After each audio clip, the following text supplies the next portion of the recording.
the main page, I believe.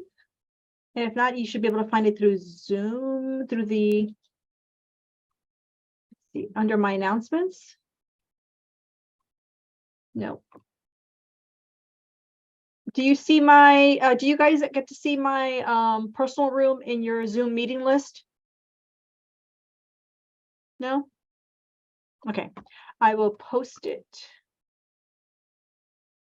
right now as an announcement. That way you have it.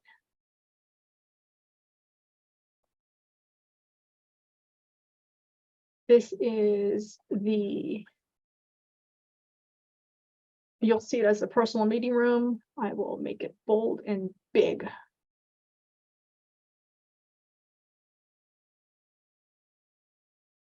Booker's personal meeting room.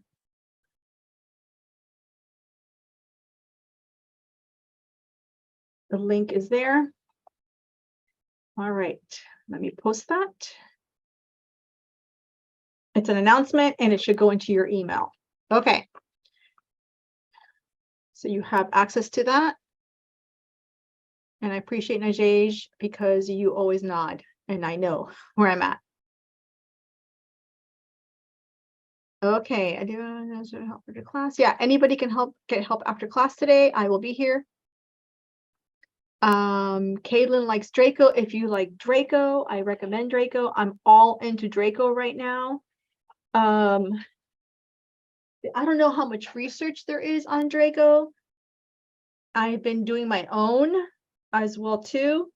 I'm kind of in love with Draco right now in book 6. Me and book 6 are like BFFs.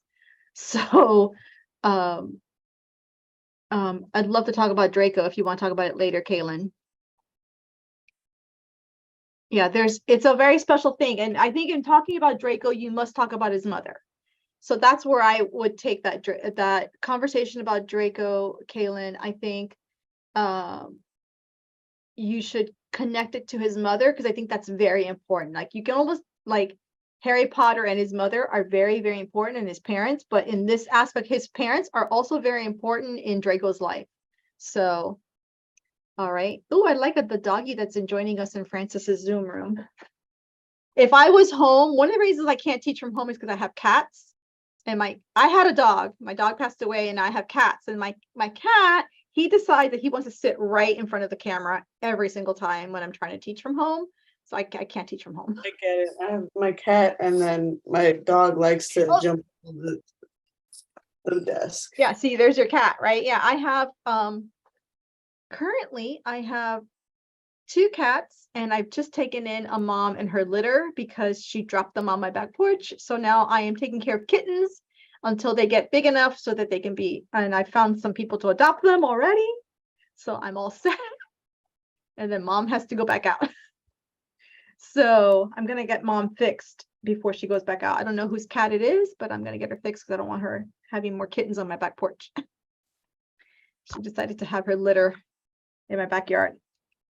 So yeah, but I can't teach from home with my cat. He's very insistent. My cat is almost like a dog. He's like, he greets me at the door like a dog, walks around the house behind me like a dog. He's a dog. The cat thinks he's a dog. So I appreciate your animals. Okay, let's get started. Today, we have our next group. It should be the Hufflepuffs. And then it's Ravenclaw. The goal is to finish these books between today and Wednesday, the latest. So Hufflepuffs, are you guys all ready? Yep. Ready. Yep. Natalie says, yeah. Hi. Hi. Okay, so yeah. I'm gonna put up the screen. I'll put up the presentation, and then you guys take over. Correct? Yeah. Perfect. Let's see if it'll go full screen for you. Okay.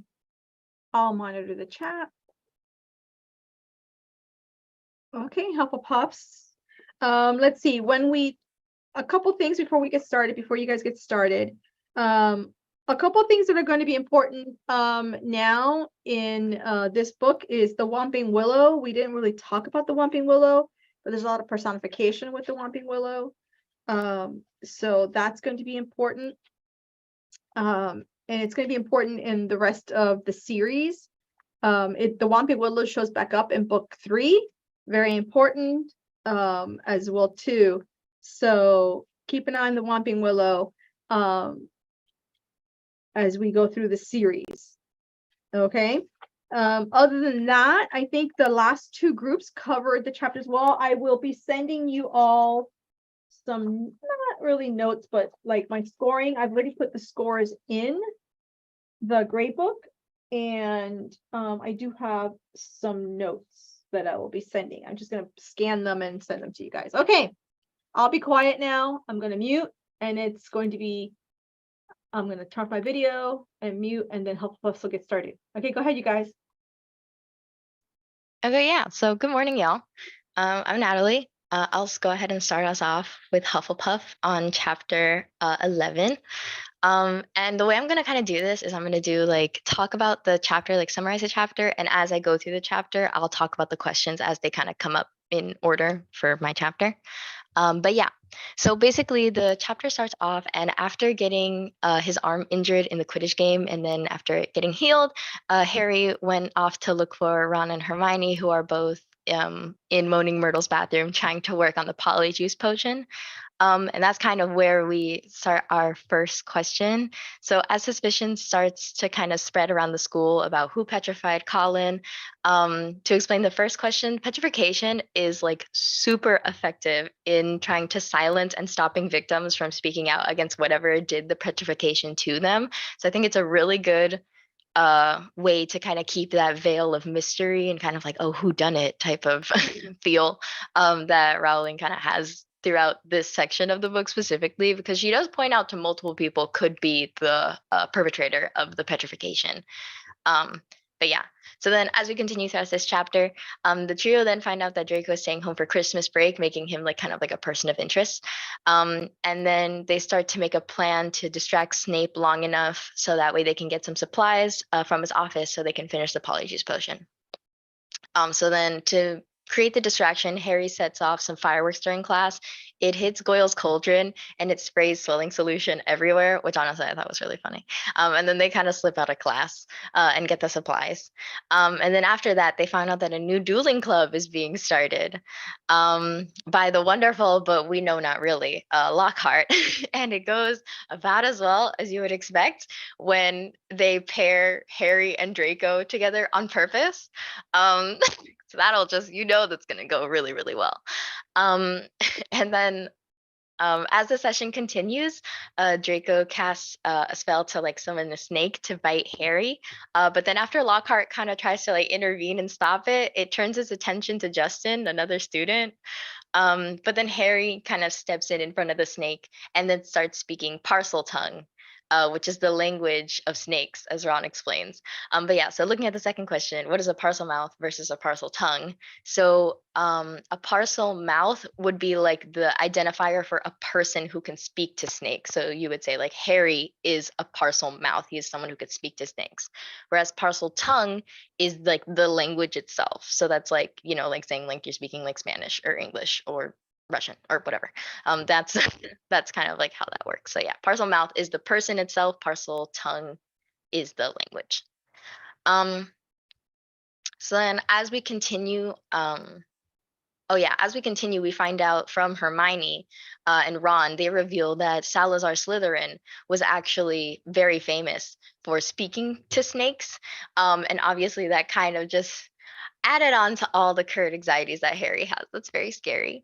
And then looking at our third question, so Harry is terrified of a connection between him and Salazar because first of all, like Harry wants nothing to do with Slytherin as a whole, as just like a house, because but having a connection to like the literal founder and the namesake of the house is probably like even more just like stacking onto the other anxieties that he has right now. And especially since almost all the members of Slytherin that we've met so far have been just wonderful, lovely, kind people. They've just been so sweet, haven't they? It would kind of just make sense that Harry wants like nothing to do with them. Um, but yeah, so then looking at kind of like the second part of the question. So if Slytherin was so wicked, why is one of the Hogwarts houses named after him? Don't wizards just love tradition? They just love like archaic, like old ways of thinking.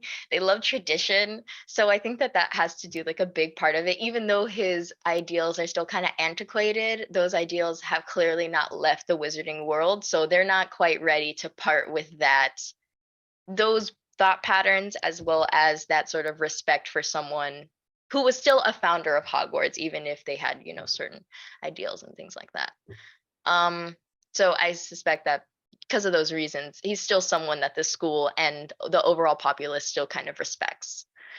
Looking at the third part of the question, so though personally grouping students into houses could sometimes be a little bit iffy, especially in like their formative years. It can get a little like in their head, like kind of puts them in this box. That's just the way that I see it. But many students, for example, Draco, they see the perception, their perception of the world is the reality to them. So they will be probably insulted to be placed in any other house that isn't Slytherin, just because of the generational type of system that seems to be having, where Draco mentions that all of his other family, like in the past, has been Slytherins.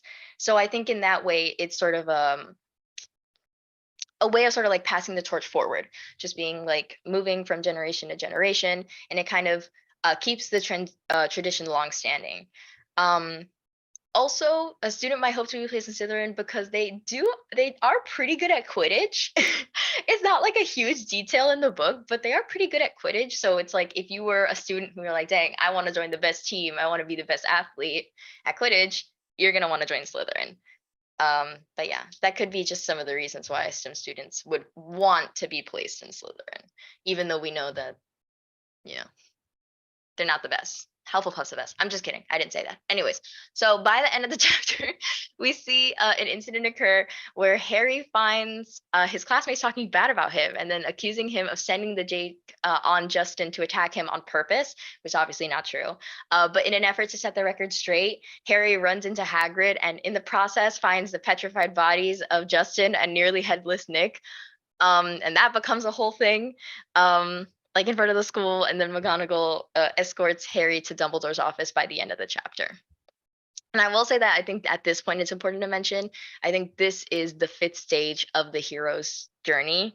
Like right when he's literally passing the threshold, crossing the threshold is the name of the fifth stage. He's kind of literally passing the threshold into one of his mentors or one of his future mentors that will continue to support him, and multiple of his mentors like at once, like it's Hagrid, McGonagall, then Dumbledore. So I think it's like that sort of support will help him kind of understand his circumstances better. But yeah, next up is Valentina with chapter 12. That's great, Natalie. Great overview of the chapter with covering some important points. I love the beginning of the book of that chapter when they throw that filibuster firework into the potions cauldron, and it's Hermione who breaks into Snape's storage facility. Nobody notices her. Yeah, right? You wouldn't think Hermione would be the one to do it, but she did it. She did it. Breaks the rules, like, and even Harry and Ron is impressed. He's like, we've really turned an eye on, like, she's really turned, So I really love that character development for Hermione, that she's willing to like break the rules. And that's on page 187. If anybody's going to talk about Hermione at all, that's a big character moment for her, because she, part of it is that people don't notice Hermione. They notice her because she's a know-it-all, but they don't notice her because she can slink away very easily. And so they just don't pay attention to her because they just know that she's always around somewhere. But I like that with her. Okay, and so it's going to be Valentina next. All right. Hi, I'm doing chapter 12. So the chapter starts off with Harry being escorted to Dumbledore's office by McGonagall because he just happened to be there, unfortunately, when Justin and Nearly Headless Nick were found petrified, and then Peeves the ghost shows up and, of course, makes a big scene out of it, and everyone comes rushing out of the classroom, and Harry is just kind of there, deer in the headlights. So McGonagall escorts him to the office, tells him to wait. While he's waiting, he's just kind of admiring Dumbledore's office. It's very interesting. He notes that there are a lot of interesting sounds, and he notices the Sorting Hat sitting over by the desk. And so what he does is he's thinking, okay, was I really put in the right house? So he puts on the Sorting Hat. And after the Chapter 11 incident in which Harry unknowingly spoke parcel tongue to the snake, he felt very shaken, very unnerved by the knowledge of his unique ability. He learns from Hermione that Salazar Slytherin himself is a parcel mouth, and so he's concerned that he might be related to him, that maybe he himself is the heir. Although it's a little silly because Fred and George, they do make a spectacle of that. They go down the halls announcing like, here's the heir of Slytherin. But despite how ludicrous it may seem, Harry is still concerned that he may be related to him.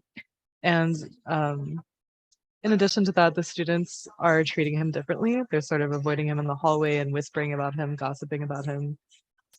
So he puts on the Sorting Hat because he wants to ask if he was put in the correct house. So the Sorting Hat asks him, "Be in your bonnet, Harry Potter," which is alliteration, and it's also a metaphor for Harry being bothered by something. So the hat answers Harry's question by reiterating its original stance, which is that Harry would have done well in Slytherin. However, before the hat can finish its thought, Harry takes it off in frustration, saying that it's wrong. He is absolutely not a Slytherin. And I think it's important to note that Harry seems to be very bothered by the idea of being singled out or getting special treatment. And I think the idea that his destiny, his personality, his path is already decided for him by, the Sorting Hat must be frustrating, considering he's already titled as the boy who lived, and also now as a parcel mouth, and people are whispering that he might be the next heir of Slytherin. And so he takes off the hat, he's frustrated, and then suddenly he hears a strange noise behind him, which happens to be Fawkes, who is Dumbledore's pet phoenix. And so he notices that Fawkes is standing on a golden perch behind the door, and he looked to be a decrepit-looking bird that resembled a half-plucked turkey, which was very vivid imagery. You kind of picture this ugly, pathetic bird who's just looking at Harry, and then it notes that the bird looked balefully back, and the definition of balefully is a foreboding or threatening evil. So I think that's kind of funny because it's basically implying this ugly bird is looking at Harry with such hatefulness. And I think Rowling was most likely exaggerating the bird's appearance and how strange it must look to Harry, just to kind of contrast that with probably the scene of how nice and interesting and beautiful Dumbledore's office looks. Fawkes must look very out of place. And then suddenly, ironically, also, Harry thinks, okay, this bird's ugly. This bird is very strange looking. And then suddenly the bird just bursts into flames. And he's thinking to himself, okay, the last thing that he needs right now is for Dumbledore's pet bird to die while he's there after everything that's happened with the petrifications. So he does burst into flames. Dumbledore then arrives soon after, and Harry is nervously explaining that he did not do anything to him, he just suddenly died. And to Harry's surprise, Dumbledore tells him that he has been waiting for it to happen, as Fawkes is a phoenix, and he was approaching his next cycle of rebirth. And for the next question, what is Fawkes a symbol of? So Fawkes is a phoenix, which is a mythological creature symbolizing the infinite cycle of death and rebirth. The phoenix is also used as a metaphor for transformation, namely when a character has to undergo difficult circumstances and come out the other side renewed or changed. And it's also present in Christianity as a symbol for Christ's resurrection. Dumbledore also notes that phoenixes are extremely loyal, they can carry a lot of weight, and they have healing tears. And additionally, his appearance in this chapter does foreshadow his role in the later chapters of the story, specifically when Harry is then in the Chamber of Secrets. In those chapters, Fawkes exhibits all three of the traits Dumbledore said he had. So after that shock of him bursting into flames, he temporarily forgot why he was in Dumbledore's office to begin with. However, he was soon reminded when Dumbledore sat in his very important-looking chair and looked at Harry, it's noted that he looks at Harry with his penetrating light blue stare, which is an example of very specific imagery. I can kind of picture, Dumbledore sitting there, like maybe his hands crossed like this, just kind of gazing at Harry. And then Hagrid bursts into the office in defense of Harry, yelling that he could not have attacked the students. He is so hysterical that Dumbledore has to raise his voice and tell him that he does not believe Harry is responsible. Embarrassed, Hagrid exits the office. Harry is pleasantly surprised that Dumbledore does not think he's guilty. In the beginning of the chapter, Harry worries that he may be kicked out of Hogwarts under the suspicion of being the attacker. Despite Dumbledore's belief in Harry, though, he asks Harry with a sort of gentleness if there is anything he would like to tell him. I think this is significant because Dumbledore seems to embody the role of the mentor in the series, and he appears when Harry needs him to offer sanctuary, advice, or even a listening ear. He's definitely old. He's experienced. He grows. He has this very strong bond with Harry throughout the entire series. And so Harry is sitting there thinking of everything he's gone through lately. The voices he hears, his worries of being related to Salazar Slytherin, the suspicion his classmates hold towards him, and also the Polyjuice potion that he, Ron, and Hermione are currently brewing. And despite his trust in the headmaster, Harry says no, there is nothing that he would like to tell him. In my opinion, this cements that Harry has a very strong sense of independence and personal responsibility. Additionally, Dumbledore is the headmaster, and if Harry tells him an information that has a special significance, he does have the power to punish or expel Harry if need be. So after the petrification of Justin and nearly headless Nick send the school into a panicked, wary state, most students sign up to leave Hogwarts for the holidays. Harry is glad that there will be less people to avoid him in the hallways and look at him with paranoia. The term ends soon after, and Christmas Day arrives. Harry receives a package from the Dursleys, which includes a single toothpick and a note asking if he is able to stay for summer break as well. So I think it's pretty interesting and unfortunate that rather than give Harry a genuine gift or even so much as a Christmas card, they instead found an excuse to send him something asking if he can just not come back to their house for summer as well. So that's unfortunate. And then Hermione bursts into the boys' dorm to announce that the potion is ready. At Christmas dinner, Rowling creates very vivid imagery to describe the Great Hall. She writes, not only were there a dozen frost-covered Christmas trees and thick streamers of holly and mistletoe crisscrossing the ceiling, but enchanted snow was falling warm and dry from the ceiling. Dumbledore led them in a few of his favorite carols, Hagrid booming more and more loudly with every goblet of eggnog he consumed. Hermione then tells the boys her plan of giving Crabbe and Goyle 2 chocolate cakes drugged with sleeping draught, plucking their hairs for the potion and locking them in a broom closet while executing the plan. Harry and Ron definitely express some doubts here, but they trust her anyhow. So they go back to the bathroom with Moaning Myrtle and drink their potions, and Hermione, supposedly using Millicent Bulstrode's hair in her potion, refuses to come out of the stall afterward. Harry and Ron are a little confused, and at this point they look like Goyle and Crabbe, but they go to complete the mission themselves. So in the common room, after Malfoy finds them, assuming they're the real Crabbe and Goyle, they enter the common room. The password is pureblood, which is important to note. That's another theme of inequality and the prejudiced views that a lot of Slytherins seem to share. So that's an obvious example of prejudice. Draco starts to gossip about Arthur Weasley being fined for enchanting his car and how Draco's father, Lucius, wishes to have him terminated from his position for being incompetent. However, I think this is more so a ploy to get rid of Arthur because of his participation in the Muggle Protection Act, which obviously, Lucius would be against as a pureblood supremacist.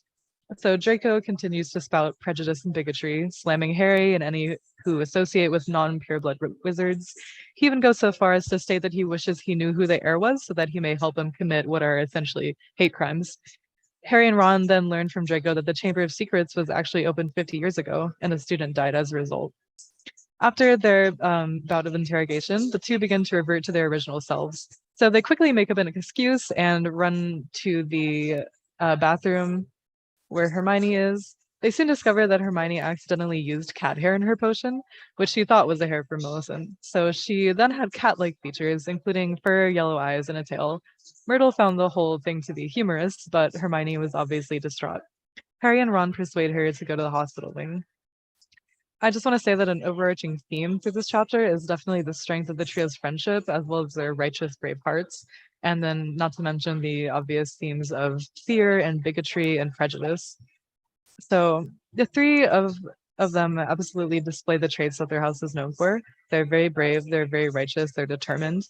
Even though their plan didn't go exactly the way they envisioned, they still went through with it and they were successful in getting information.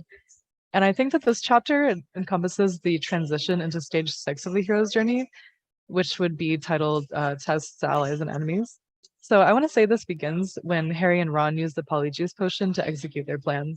Hermione actually acts as a temporary mentor during this stage, in my opinion, as she creates the plan and the potion and tells them exactly what to do. And then under their disguises, they infiltrate the Slytherin common room in order to extract information from Draco. The trio counted on successfully completing their plan without being found out, which can be considered the test portion of this stage. After they speak with Draco, Harry now understands the other part of the stage, which is allies and enemies. So he can clearly see that Draco, his father, and the rest of the pureblood supremacists, even the Slytherins themselves, are very much an enemy. People like Mr. Weasley, who are working to protect Muggles, can be considered allies. Harry is then able to draw a very clear line between those who are good and bad. And that's the end of my analysis.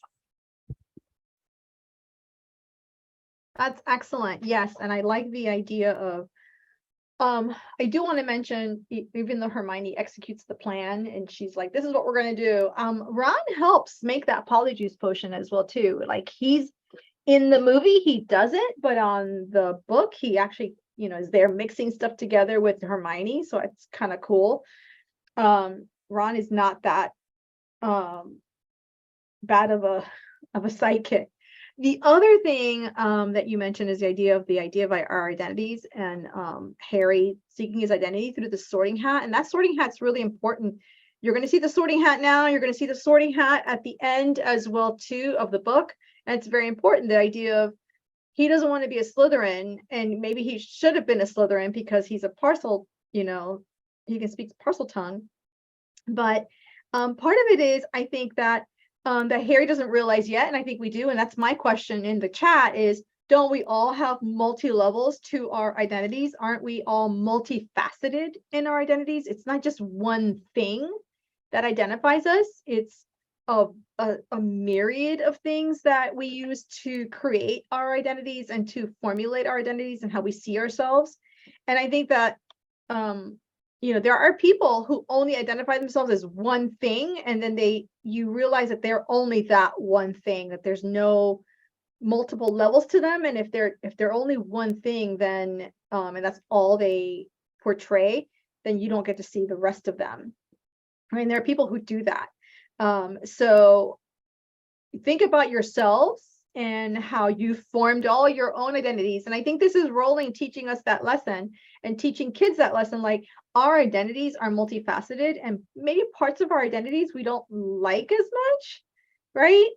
I always had an issue with my first name. Like I never, ever, even as a kid, never liked my first name.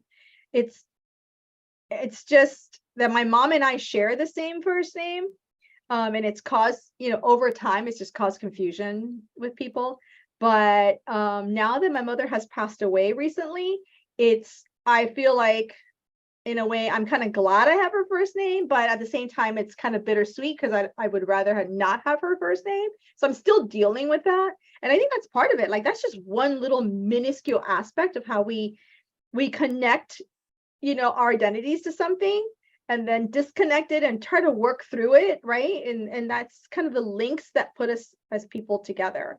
And I think that that's what she's trying to show through Harry is like, you can be multiple things and still be a good person. You can, have had multiple experiences, multiple values as well too. So I really do like that. Valentina, you did a really nice job with that. And so who is next? I'm excited. Hufflepuff is doing well so far. Hello, it's me, Hello. Elizabeth, Hi, and I will Elizabeth. be covering chapter 13. So I'm just going to do the summary first and then everything else afterwards. So Hermione is spending a week in the hospital wing, and people are starting to think that she's been attacked. But when Harry and Ron go walking back to the corridor, they hear Myrtle weeping outside because apparently someone threw a book at her. And when they go to look at the book, apparently it was a book from 50 years ago by somebody named T.M. Riddle. And then Ron realizes from when he went to detention that he saw that name on a trophy somewhere that was from 50 years ago. And so they try to figure out who T.M. Riddle is. And later that day, Harry starts writing in the book and he figures out who the riddle is. I mean, what the book is and who Tom Riddle is. And Tom Riddle explains that he put his memories into the book so that somebody can use it later on. Um,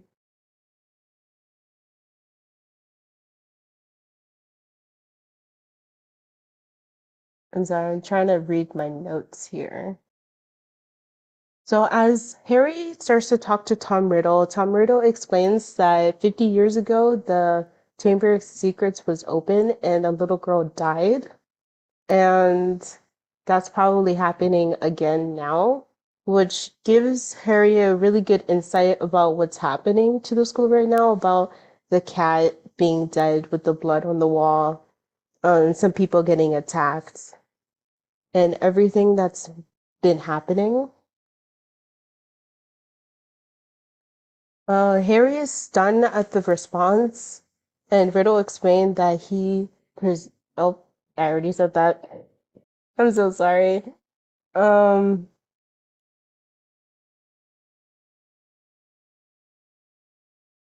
s-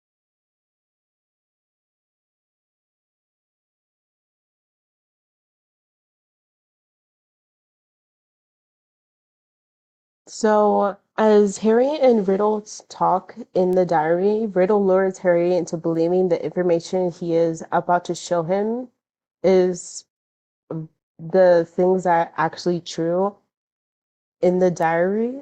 And so they talk a little bit more, and then the flashback starts. And as Harry goes into the flashback, he realizes that he's in a room that he's been in before, and it was Professor Dumbledore's room. But then he realizes that Dumbledore isn't in the room, that somebody else is in the room, and that they can't hear or see him. So it's kind of like he's in the moment of Tom Riddle's memory, but he's also not. So as he's in the room, he sees Tom Riddle there. He comes in, he talks to the headmaster, who is Professor Dipper at the time, because there's no Phoenix there. And he explains to Tom Riddle that he cannot stay at the school because a little girl died and people have been getting hurt. But Riddle explains that he doesn't want to go back to the orphanage that he was from because those people are muggles and he doesn't really like it there. And I find it interesting that Harry and Tom Riddle have very similar backstories. Both Harry and Tom Riddle both lost their parents when they were young. They were both raised by muggles. They both spoke Pottermouth, and they are both half-bloods. So that is explains while Tom Riddle and Dipper are talking to each other. And Tom Riddle himself formulates this comparison, and it starts making Harry Potter think about how he's related to him and how the same things are happening and how probably their fates are aligned with each other. And in the hero's journey, I'm pretty sure this is the test ally and enemy part of the hero's journey, where Tom Riddle is presenting himself as the ally by letting Harry Potter see into his memories and using his memories to try to figure out what is happening. You know, Tom Riddle presents himself as an ally to Harry Potter, and Harry Potter thinks that they are very similar to each other. Um, in most of the chapter, it's taking place into the flashback, which is pretty clever use of the flashback that deeply roots the problem about people disappearing, about people getting hurt. And it gives us more insight about what happened 50 years prior. And also it gives us insight about what happened to Hagrid and how he lost his wand. Because in the flashback, Tom Riddle accuses Hagrid's pet, the the s- the spider, I think it's a spider, that the spider killed the little girl because it's a monster. And Hagrid keeps saying to Tom Riddle that it can't be his pet because he would never hurt anybody.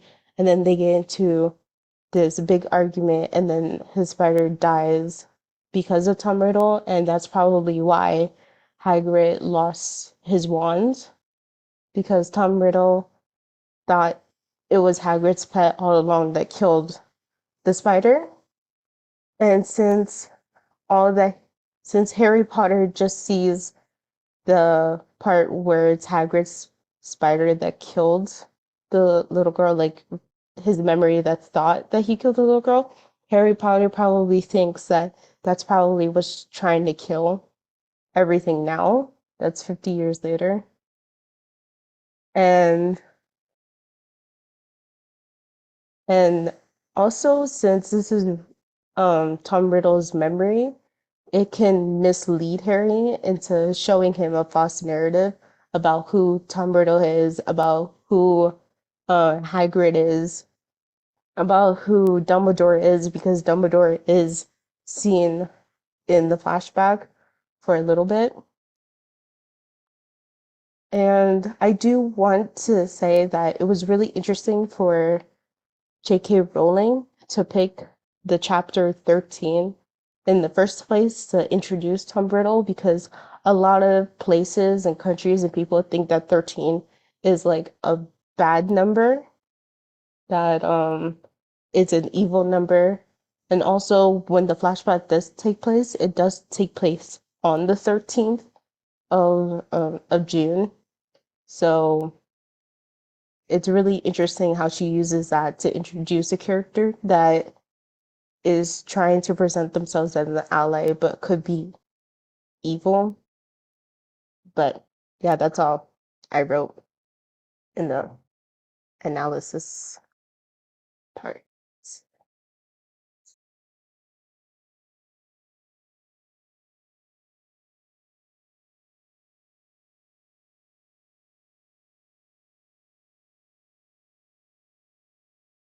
I am done now.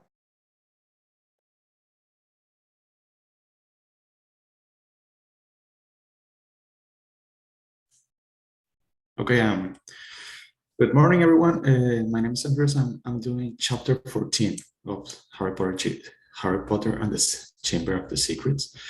This chapter begins with Harry and Ron and Hermione telling about the future and telling about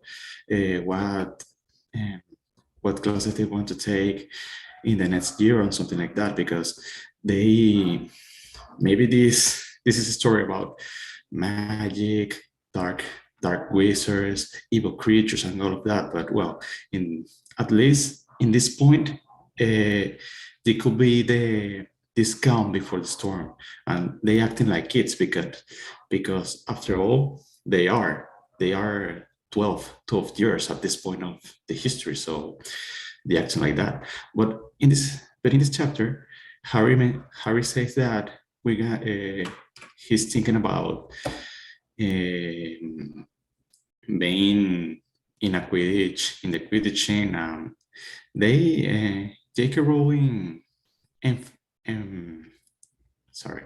J.K. Rowling used a lot of the words that were in this point, the Quidditch, and from a point of this chapter, Harry and Ron are discussing about the mystery boys that Harry was hearing lastly, and he mentioned he heard before during a Quidditch match, and and this is a foreshadowing for what happened. This foreshadow what happened next in the chapter, because next in the chapter, they in the Quidditch game, they canceled Professor McGonagall canceled the game because there was another incident with the mystery creature attacking the students, and in this case was Hermione. It was Hermione. And another thing I want to tell of this chapter is when they found the Gryffindor room all messy and all around here, someone enters in the they did this mystery person did the Tom Riddle's diary.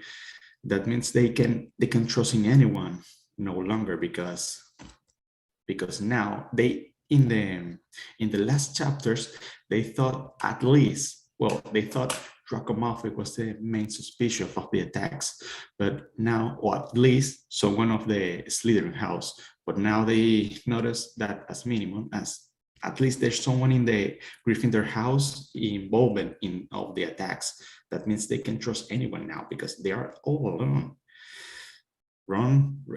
Harry, Ron, and Hermione are alone in this. Their kids facing forces that they didn't know.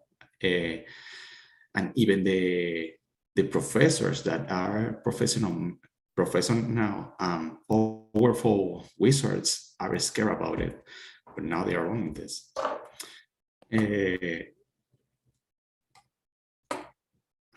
Another thing, this chapter is titled, it's titled Cornelius Fudge, and Cornelius Fudge is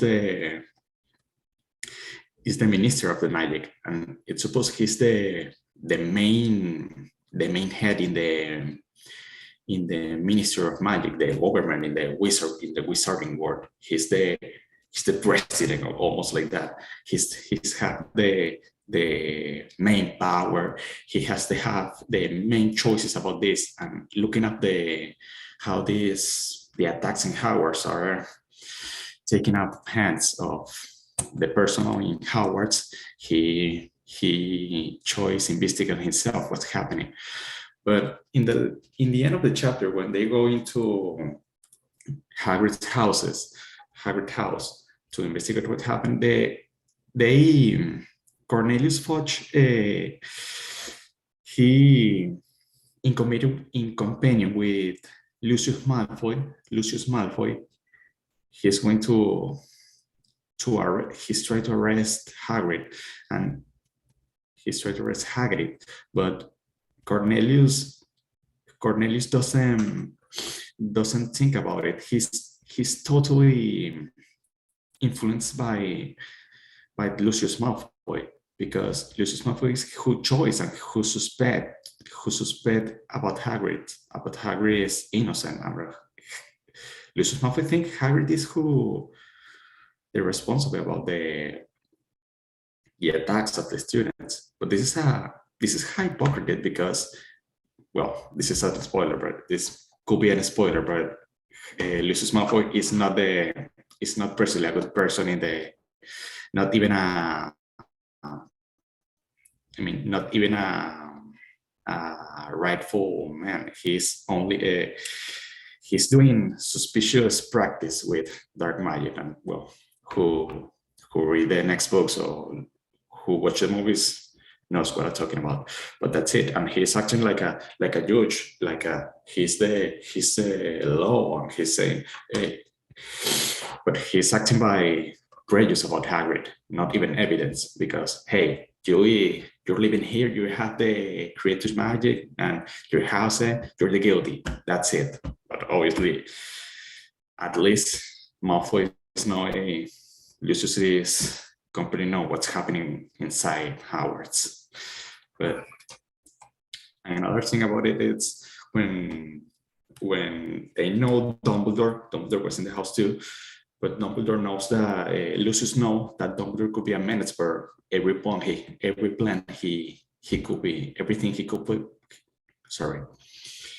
Lucius Malfoy knows that Dumbledore could be a menace for everything he's planning now.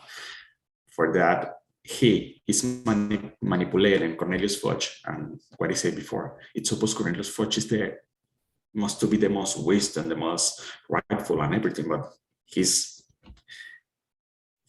not thinking nothing but himself. He's only doing what Malfoy is saying. He's being manipulated. But now they want Dumbledore to quit his title of the main director in Hogwarts. Okay, Dumbledore just stay calm, saying, okay, I'm going. But he say something. You will find that I will only truly have left this school when no one hears are loyal to me. And you will also find that help will always be given to Hogwarts to those who ask for it. It represents that, first of all, Dumbledore knew that Harry and Ron were in the Hagrid's house because Harry and Ron were going to the Hagrid's house with the invisibility cloak. But this phrase, this quote of Dumbledore, represents that Dumbledore already knew that they were in the Hagrid house,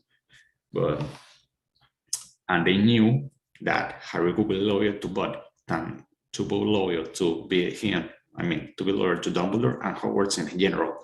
And as long one person wants loyal to him, he will never left the Hogwarts interval. And this is something that Harry tells in last chapter there in the book. And that's it. Nice job. So all we have left is Avelio. Yes. I'm gonna talk about chapter 15. The main events I consider. The detention we had with Harry and Hermione, Neville and Draco given detention by their respective heads of house and are sent to serve it with Hagrid, the keeper of keys and ground at Hogwarts. This sets the stage for the adventure in the Forbidden Forest.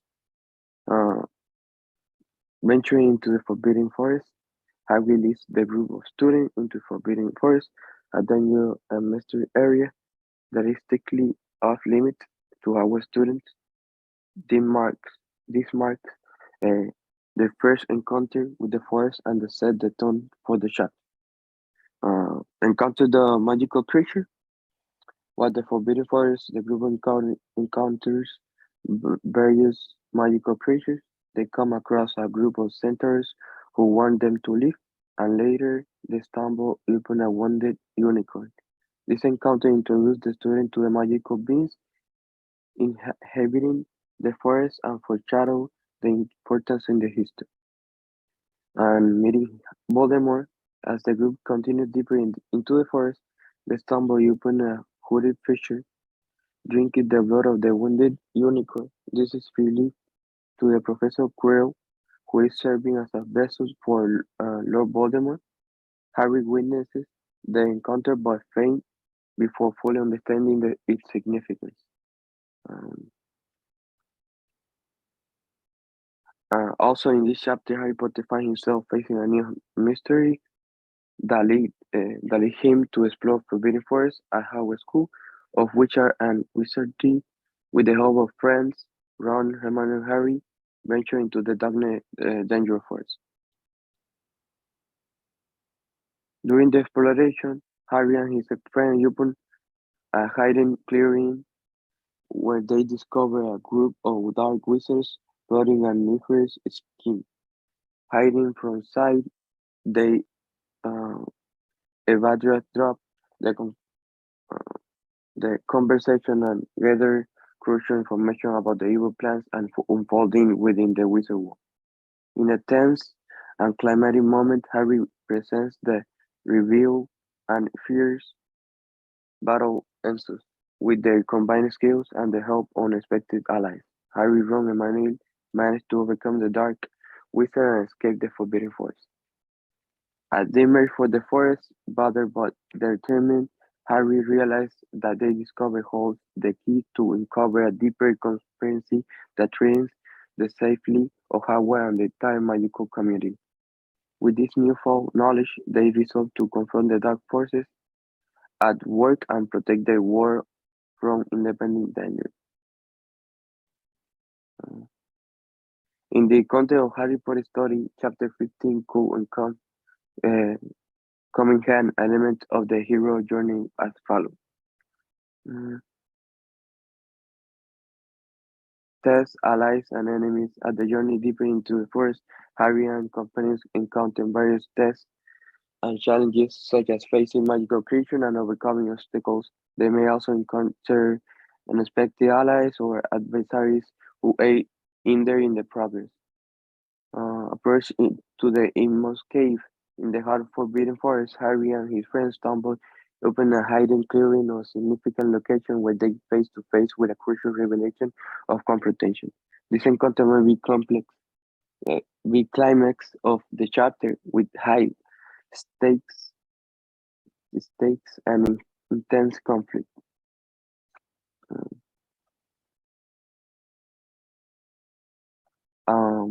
Additionally, the chapter serves the deepened reader of understanding of Hagrid's character, Hagrid the Keeper of the Keys on the ground of Hogwarts, each one having a deep affinity for creatures and a unique connection to the forest. Through his interaction with the students and the willingness to lead them into the Forbidden Forest, Hagrid loved the magical creature and his role on protection become evident. That's all. Great. Oh my gosh, what a great, you guys did a really nice overview. I'm really happy with the overview you've given. The only thing I would add is I just want to point out a couple like just really good quotes here or there. One is the when in doubt, go to the library on page 255. If you haven't noticed, one of the things that is not prevalent in the wizarding world is technology. There is no technology at Hogwarts. And in fact, technology doesn't work at Hogwarts. And Hermione mentions that on a few different times that you can't even really like GPS it, to get to there or track it down. And I think that's part of it is Rowling's writing at a time when the internet was just, coming together and we were all getting interconnected. We were all just launching onto this new world of the internet, and I think part of it is the fantasy world does not have that, right? Because life needs to be simpler, but it's not really simple. So that's one. So there are, in the 1990s, we didn't have Google yet. In the early stages of the internet, we had other ways to search, which are those search engines have failed and gone away. Google's been the most successful of all. And if you want to be at Hogwarts, you have to be able to go to the library and learn how to search. And that's part of Rowling's discussion on making sure that people realize that the library and books are important and that words are important. So if anybody wanted to do that as a topic on how there is no technology and how the use of words and language, I think she does that with the Tom Riddle diary. She does that with all the books that she writes that the kids have to read. And in fact, she herself has written the series Tales of the Beetle the Bard, Quidditch Throughout the Ages, and Fantastic Beasts and Where to Find Them. She's written those aside from the Harry Potter series in order to supplement the series. So again, it's the idea that language is important, words are important, reading is important. The other quote I want to mention is the Dumbledore quote at the end of chapter 14, which is, "You will find that I will only truly have left this school when none are loyal to me. Help will always be given at Hogwarts to those who ask for it." And I think that's an important lesson that Dumbledore gives, is that help will always be at Hogwarts those who asked for it, and that Hogwarts will always be a place of refuge and safety. And that within that, you can also be given information as well too, if you just ask. So that's really important as for children to know that there are places that are refuge and safety, and some of them can be your place of school. You know, in some aspects, schools can be safe places. Maybe you've had a teacher that has created an atmosphere that has been inclusive and loving in a way that showed you that there was it was a safe space for you. And so that's important that Dumbledore also does that for his students. So those are two things I really like in that chapter. I think you guys did a really nice job so far and made some really good comments as well. So we're going to get, are we gonna have time for the Ravenclaws? I don't think we're gonna have time for the full Ravenclaws, right? It's almost 12:30, and the Ravenclaws have only three chapters, but they are hefty chapters with lots and lots of information that have to be covered. So I think we'll do the last three chapters on Friday, and I'll use this time to answer questions, concerns, things you need from me. Anything you would like to know?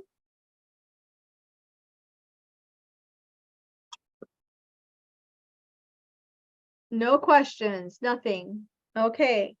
All right. I will stick around. I will stay here in this room until 12:40 if you have a question. And then at 1 o'clock, I will open up my personal room, and I'll leave it open all day, and it'll just sit in the background of my computer. Just give me a holler verbally, because it's going to be sitting in the back, and let me know if you need to pop in later. I should be here I'll be on campus till about 3 or 4. I want to go work out today. If it doesn't rain, I'm going to go work out on campus today. Okay. So Avela's going to stick around. Awesome. Anybody wants to stick around, I'm here for you. Everybody else, have a great Wednesday. Bye. Bye.